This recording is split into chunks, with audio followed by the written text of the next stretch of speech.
passage of the Secure Act 2.0, specifically the portion moving RMD age from 72 to 75, RMD, required minimum distributions. Joe, what do you think of that? Gosh, I'm asked this 5 times a day, okay?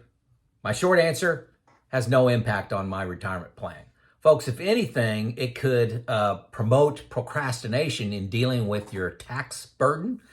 I have a tax plan. I use New Retirement, a software package that projects my taxes in the future. Link below, check it out, free 2-week trial. And I'm implementing a tax plan over the next several years that is going to dramatically reduce my tax load. If you do nothing and say, hey, this isn't something that's not going to happen until I'm 75, your RMDs are going to be worse.